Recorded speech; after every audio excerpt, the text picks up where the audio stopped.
Alright, so just a quick thing before the episode begins. This is the 50th episode of TG Tutorials. I want to thank all of you who have watched up to this point. We have been doing this since nearly since the inception of this channel, so pretty much about maybe 5 years or so. So thank you so much for being on this journey with us. Thank you so much for watching these videos, commenting, liking, subscribing, being a part of this, and definitely tune in for more because I'm recording a lot more. We're going to have a lot more coming out in 2020. I say that as if there's none coming out in 2021 or 22 or onward. There will be. But either way, though, I've recorded so much, so there's going to be a lot more coming out this year. Thank you all so much, and let's look forward to another 50 more. Hey guys, it's Matt here. In one of our first episodes of TG Tutorials, I taught you how to record PS4 footage using your Roxio Game Capture HD Pro. And now we're going to kind of get back to the PS4, and I'm going to teach you how to actually record PS4 footage, but this time using your Elgato Game Capture. So first of all, let's show you exactly what you need to kind of make this work. So the first thing you're going to need is your PS4, and I know you're probably saying to yourself, Matt, I know that, but it's always good to mention because of the fact that you don't need any kind of modifications to it. You can just use a stock PS4, and I'm using this model, but any model of the PS4 will do. And the next thing you're going to need is your Elgato. And yes, I know, another dumb moment, but this one's actually pretty important. Not just the Elgato itself, but I'm mentioning it because of the fact that if you can't get one brand new and you get one used, make sure that if it doesn't come with a micro USB cable, that you do get one. We're going to need it a little bit later on in the video. And also get 2 HDMI cables. I'm sure you have plenty of HDMI cables lying around your house. I mean, I do at this point. At this point, if the HDMI cables rose up to kind of rise against me and take over the apartment, they probably can. There's far too many in my house. So definitely have 2 though at your disposal. Again, we're going to need them much later. And the next thing you'll need is an external monitor. It could be a TV monitor, a monitor that you use for your desktop computer, but either way, you do need an external monitor, and I'll be mentioning why a little bit later on in the video. And now that you know exactly what you need, let me show you exactly how to do it. So first things first, let's actually take a look at the Elgato. And as you can see right here, there's the AV in and HDMI in. Don't worry about AV in. We're not really going to need to worry about that for this video, but HDMI in is very important because you need to plug in the first of the 2 HDMI cables that I mentioned earlier from your PS4 into the HDMI in slot in the Elgato. Then turning it around, you can see there's actually an HDMI out slot and also another slot as well. Now the HDMI slot goes, the HDMI out slot specifically, goes from the Elgato to your external monitor, be it again a PC monitor or a television monitor. Now, the other one is actually for the mini USB cable that I mentioned before. That goes into the Elgato and then into your either PC or laptop, whatever you're using to connect to the Elgato. So now let's actually look at the Elgato software that you need to download, specifically from Elgato's website, which is elgato.com/gaming/downloads. For the purposes of this tutorial, I'm actually using the Windows version, but if you want to use the Mac version, that's fine. But I personally don't know how that differs from the Windows version, so just wanted to put that out right there. I'm using the Windows version. So after downloading it and installing it, you can see this actual button, this little icon right here. Double click on that, and when you do and everything opens up, you should be seeing a video, and if you're not, well, we're going to go through why that may or may not be right now.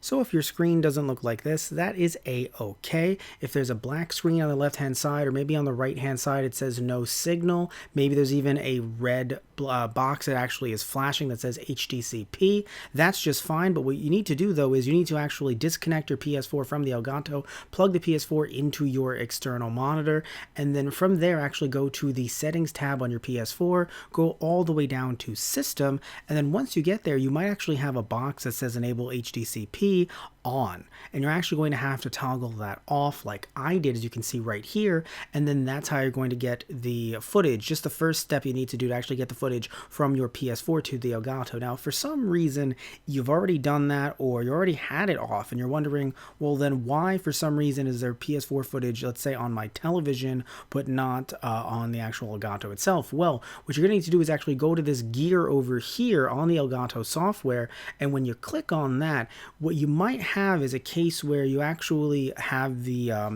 tab for video set to something other than PlayStation 4. So be sure to go to that input device tab, put it on the PS4 if it's not, and then it should actually have the HDMI locked, and also make sure to put the audio to HDMI audio in the off chance that it isn't there, because you do need to have the audio going through the HDMI so that you could record the audio later if you'd like.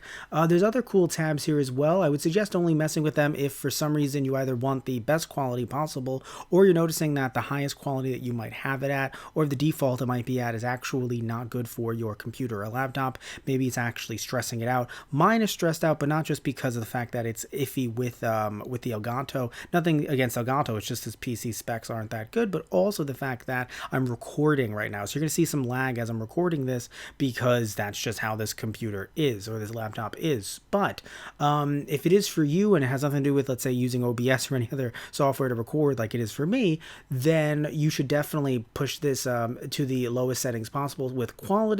Also, maybe don't stretch anything, don't have it enabled at 60 frames per second, and also be sure to go to the profile and maybe turn it down to standard or even mobile if you need to. It would suck if you had to, but if that's the setup you're working with, then so be it. You want to make sure that you can get this footage even if it's not in the best quality possible. Now, the first thing that I'm going to do, just for the purposes of this tutorial, I'm actually going to go to this button right here. It looks like a little monitor, and it's actually called Enable Preview. I'm going to turn that off so that this recording can actually go a little bit smoother. You could, by the way, do that too. If for some reason your computer is a little bit laggy, then definitely do that so that you can actually kind of speed things up and make sure that it records properly. Now, do remember, though, you obviously won't be able to see the preview. You won't be able to see if it's recording right, but also remember that the preview is delayed. That's why we do need to make sure that when you're focusing on if you're playing this live or anything like that, it's not just you're capturing just random footage in the background.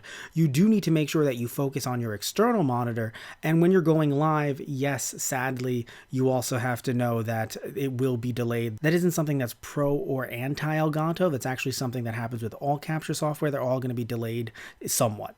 So now let's take a look at some features. On the left hand side, you can see that that is the red record button, which, I mean, self-explanatory. You can also see over here that we have a take a snapshot button. You could do that while you're recording or while you're doing a live stream. I just would rather do it through a video editing software or through a video watching software at this point. You can also see over here that you can actually mute the preview audio. I would definitely suggest doing that, again, if you want to not have it cluttering everywhere. But at the same time, though, it doesn't affect your game audio, which that also matters as well, that when you're recording the footage, you do have your game audio on a separate track. So you can mute it actually coming from your computer, but not mute it coming from the recording. Also, something to mention as well is that when you do go live, you can actually link your Twitch, as you can see that we did right there. You can also do live commentary with your microphone. You can see that it registers the microphone. I don't like doing that personally. I'd rather just have it on separate tracks if I'm recording it separately. But again, if you're going live or if you just want it for the convenience factor, you can do that. But me, I'd be worried about something messing up somewhere and wanting to cut something out and having it being embedded in the video. So as we scroll down, you can see that we can actually name each and every file separately. I don't do that. I'd rather just have them all as migrate capture and then move them around in post. I don't really edit the names of the files afterwards. I just kind of throw them all in one folder when I need to. You can do whatever you like, but for me personally, I'd rather have, instead of having, let's say, Uncharted get mixed up with Crash Bandicoot and having to see, say, which Crash Bandicoot or which Uncharted game it is, if you're playing the trilogies for both, I'd rather just have them put in one specific folder with Crash and Uncharted and just do that afterwards. But again, you do whatever you want to do. Now let's actually go back to this gear over here, because there were some other options that I did want to get back to. So you can actually go to the picture tab over here, and this one is actually one that I don't mess with at all. I would suggest that you don't mess with it. These all get embedded in the video. They don't look good. You can test them out if you want to while you're not recording, but I'm telling you, they're not going to look good. You could mess with all of this stuff in a video editing software later. I would suggest doing that, because if you mess with them here, they're not going to go away when you stop hitting that recording button. It's not going to look too pretty. Analog audio just increases and decreases the audio. I just do that in post. I just do that in video editing software, so I don't really mess with it here.